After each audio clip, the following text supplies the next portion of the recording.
Welcome to King IQ Hub. यहाँ हम बात करते हैं दुनिया की पॉलिटिक्स, जियोपॉलिटिक्स और उन ग्लोबल इवेंट की जो पूरी दुनिया की इकोनॉमी और फ्यूचर को इम्पैक्ट करते हैं। अगर आपको ऐसी ही इंटरेस्टिंग और इन्फॉर्मेटिव वीडियोस पसंद है तो चैनल को सब्सक्राइब करें ताकि आने वाली हर वीडियो की नोटिफिकेशन आप तक सबसे पहले पहुंच सके। तो चलिए शुरू करते हैं आज का वीडियो। दुनिया का एक छोटा सा समुद्री रास्ता, लेकिन अगर ये बंद हो गया तो पूरी दुनिया की इकोनॉमी हिल सकती है।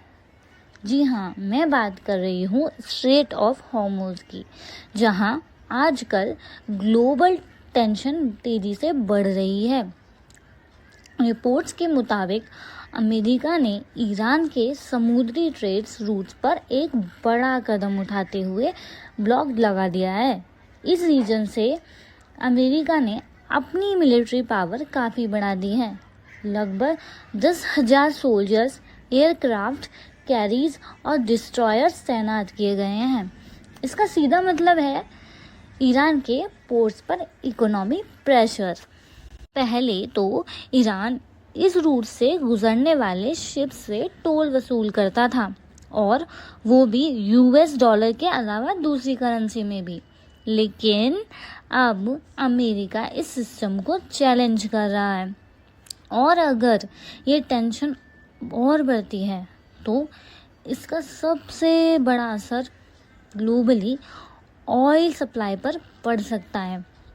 एक्सपर्ट्स का कहना है कि अगर सिचुएशन और बिगड़ी तो ऑयल प्राइसेस $170 पर बैरल तक पहुंच सकते हैं। सोचिए, अगर ऑयल इतना महंगा हो गया तो दुनिया भर में इन्फ्लेशन बढ़ सकता है और इकोनॉमिक स्लोडाउन का खतरा भी बढ़ सकता है।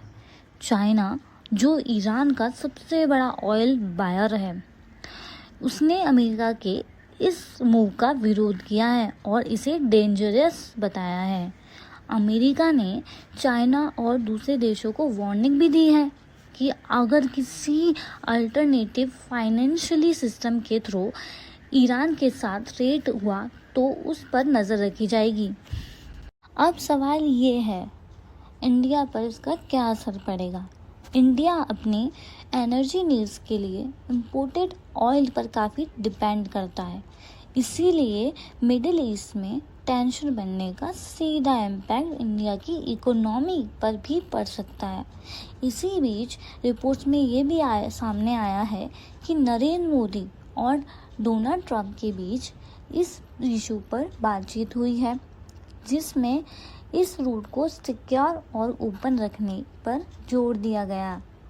इंटरनेशनल रिपोर्ट्स के मुताबिक अगर ये टेंशन जारी रहा तो ग्लोबल इकोनॉमिक ग्रोथ स्लो हो सकती है और इसका असर इंडिया की ग्रोथ रेट पर भी पड़ सकता है।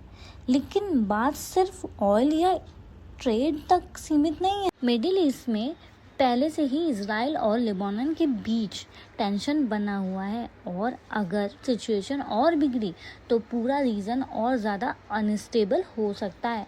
वॉशिंगटन में पीस के लिए डिप्लोमेटिक टैल्स चल रही हैं, लेकिन प्रॉब्लम ये है कि पावरफुल ग्रुप्स जैसे हिज़्बुल्लाह इन टैल्स का हिस्सा नहीं है।